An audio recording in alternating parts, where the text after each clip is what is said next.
आतंकी संगठन हमास को मिला नया नेता। खालिल अल हय्या हमास के प्रमुख चुने गए हैं। सिनवार की मौत के बाद नए नेता का चुनाव हो चुका है। दर्शकों, 2024 में सिनवार को आईडीएफ ने मार गिराया था। गाजा युद्ध के बीच हुआ नेतृत्व परिवर्तन। पूरी खबर सुनिए। गाजा युद्ध के बीच हमास ने अपने राजनीतिक नेतृत्व में बड़ा बदलाव कर दिए हुए खालिल अल हय्या को संगठन का नया राजनीतिक प्रमुख चुन लिया है।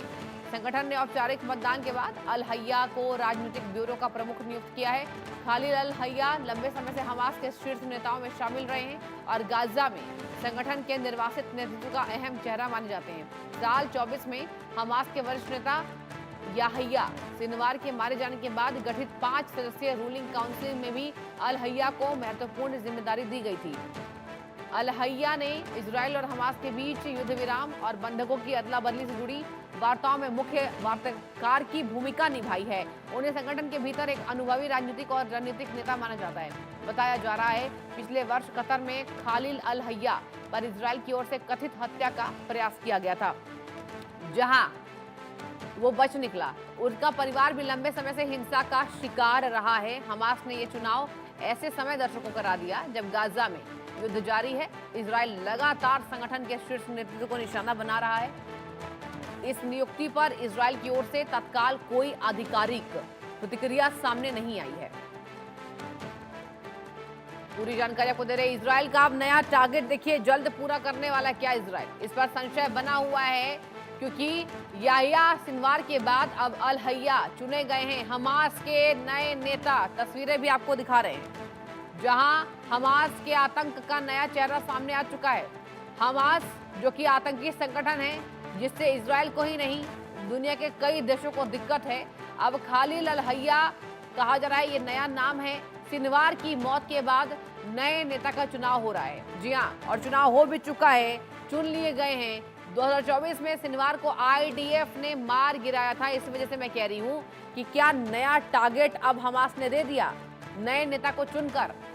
जी हां, जहां पर आपको बता दें कि आतंकी संगठन हमास को मिला उसका नया नेता। देखिए, नया नेता मिलने से हमास को मजबूती जरूर मिली होगी। मेरे साथ खास मेहमान हमारे कर्नल टीपी त्यागी डिफेंस एक्सपर्ट है जुड़ चुके। सर बहुत बहुत स्वागत है कर्नल सर।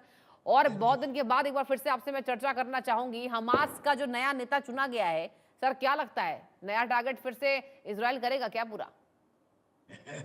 जी जी, दरअसल में खलील अल हया हाँ। ये वो नाम है जो 1987 में जब हमास बना था अच्छा। तब से हमास का मेंबर है। हम्म। और सानिया शिनवार के मरने के बाद, मोहम्मद दाइफ के मरने के बाद, हानिया के मरने के बाद हाँ। एक 5 मेंबर बोर्ड का ये अकेला व्यक्ति रह गया था, हम्म। Deputy chairman.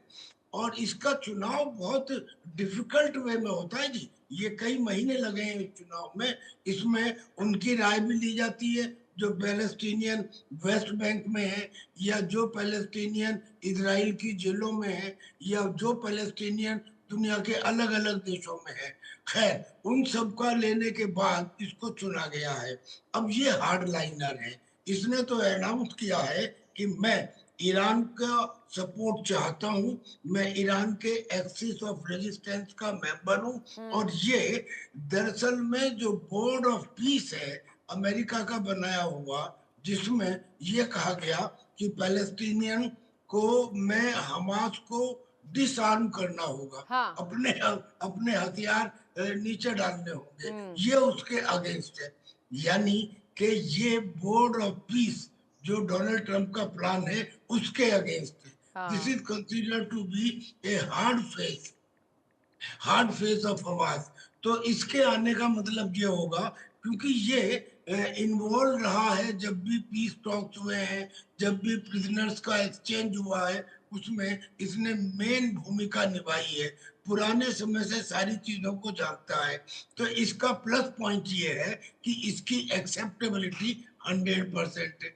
माइनस पॉइंट ये है कि जो पैलेस्टीनियंस हैं उनको ऐसा लगता है कि हमास ने हमारे साथ धोखा किया। इन्होंने इजराइल के 1200 लोगों को एब्डक्ट किया, मान लिया, लेकिन हमारे तो 73,000 लोगों को इन्होंने मरवा दिया। लिहाजा हमास के हम्म। ऊपर अब उनका विश्वास कम हो चुका है। अच्छा। ये इसका पॉइंट है। तो इसे किसी तरह से वो विश्वास जो है वो डेवलप करना होगा। बट नेवरदीलेस अगर कुल मिला के देखा जाए तो ये गाजा में बोर्ड ऑफ पीस या डोनाल्ड ट्रंप के पीस प्रोसेस के अगेंस्ट है। बिल्कुल सर, बिल्कुल सही आपने कहा सर। और देखिए सर, अगर बात की जाए तो वैश्विक तनाव तो चल ही रहा है, लेकिन अलग अलग आतंकी संगठन अपनी भी तैयारी कर रहे हैं। तो क्या सर एक बार फिर से दुनिया में आतंकवाद बढ़ता देख रहे हैं क्या? क्योंकि देखिए लगातार अटैक्स हो रहा है, लगातार एक दूसरे को टारगेट किया जा रहा है। अब हमास का नया नेता चुना गया है, तो इससे जाहिर सी बात है पूरे देशों को फर्क पड़ना चाहिए सर। यकीनन, हाँ। यकीनन। देखिए, अगर आप पूरी दुनिया का जायजा लें तो हाँ। यू विल फाइंड कि सबसे ज्यादा आतंकी संगठन हाँ। और सबसे ज्यादा आतंक की घटनाएं वेस्ट एशिया में होती हैं। अब इस एब्सोल्युटली। वेस्ट एशिया में एक कोने के ऊपर या एक सिरे पर है इजराइल और दूसरे सिरे पर है भारत। हम दोनों सबसे ज्यादा आतंकवाद से ग्रसित हैं। और ऐसे ही इजराइल का अगर हम लें पर्टिकुलरली तो उसमें हमास हो, हिजबुल्ला हो, हुती हो, मिलिशिया हो सीरिया का, अल बदर हो, या मिलिशिया हो इराक का, यानी कि जितनी भी उस ऑक्टोपस ईरान की आतंकी भुजाएं हैं या प्रॉक्सीज हैं वो सब इजराइल के लिए एक बड़ा आतंक है। अब उस आतंक में भी जब चुने हुए आतंकी, यानी कि एक तो आतंकी वैसे ही खतरनाक होता है, लेकिन अगर वो आतंकी चुनने के बाद आए और अच्छे खासे बड़े लंबे इलेक्शन प्रोसेस के बाद, तो उसकी ताकत और बढ़ जाती है। और ऐसे आतंकी सर उठा रहे हैं न केवल इस मिडिल ईस्ट में बल्कि दूसरी जगहों पर भी। लिहाजा मैं समझता हूँ ऐसे लोगों का आना आने वाले समय में क्रॉस बॉर्डर टेररिज्म और आतंकी घटनाओं को बढ़ावा ही देगा।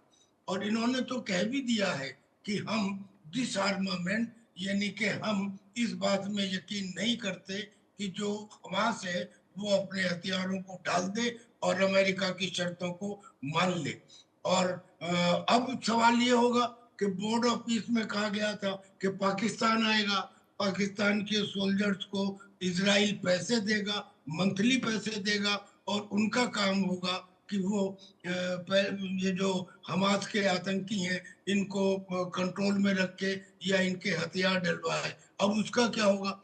और अगर बोर्ड ऑफ पीस खटाई में पड़ जाता है तो फिर इजराइल ने जो पिछले 2 साल में लड़के ये कहा कि हमने हमास की कमर तोड़ दी, वो तो कमर फिर दोबारा से रिसरेक्ट हो जाएगा।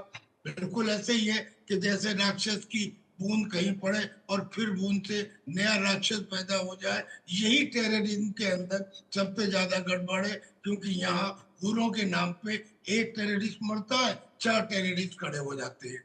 तो ये एक अच्छा साइन नहीं है दुनिया की शांति के लिए। इसका खालिल हया का आना मैं नहीं समझता कि ये पीस के लिए एक अच्छा साइन है। ये पीस को खराब करने वाले लोग। एक और सवाल टीपी त्यागी सर, लास्ट, आप इस नए नेता को कैसे देख रहे हैं? क्या ये बहुत स्ट्रांग है? इसका इतिहास क्या रहा है? एक बार आपसे मैं जानना चाहूंगी। देखिए, मैंने आपको शुरू में ही बताया कि ये खलील अल हया, ये हाँ। वो व्यक्ति है हाँ। जब 1987 में अच्छा। जब ये हमास का गठन हुआ था। हाँ। हमास और हिजबुल्ला ये थोड़े थोड़े समय के बाद गठन हुए थे। वो हाँ। हाँ। 1982 में, ये 1987 में। और जब गठन हुआ तो इनके चार्टर में पहला पॉइंट ये था कि इजराइल को दुनिया से नष्ट करना हमारा धार्मिक कर्तव्य है। Now this is the first point of the charter of Hamas. और ये पहले दिन से हमास का मेंबर है। और बीच में इसने डिफरेंट पोजीशन अख्तियार की। खास तौर से जब सानिया को मार दिया गया, जब हानिया को मार दिया, सॉरी सिनवार को मार दिया गया, हाँ। हाँ। हाँ। हानिया को मार दिया गया, हाँ। और तो और वो एक आंख वाला जो मोहम्मद डैफ था, जब उसको भी मार दिया गया तो एक वैक्यूम हो गया। और उस चलिए। वैक्यूम में तब से लेके पिछले करीब करीब 1 डेढ़ साल में यही उनका ठीक है। डिप्टी चेयरमैन था। और 50 मेंबर की एक उनके यहाँ ग्रुप होता है जो इस इलेक्शन को कंडक्ट करते हैं। ठीक है और सर। जैसा मैंने बताया कि वो इलेक्शन भी बहुत डिफिकल्ट और कॉम्प्लेक्स प्रोसेस है, चलिए। उसे करके ये इलेक्ट हुआ है। और एक इलेक्टेड आतंकी यानी कि कुल मिलाकर सर यहाँ पर जो सिलेक्शन है हमास का वो अपने लिए सही है लेकिन दुनिया के लिए सही नहीं है। बहुत अच्छी जानकारी नहीं, जीपी नहीं। त्यागी सर, बहुत बहुत शुक्रिया।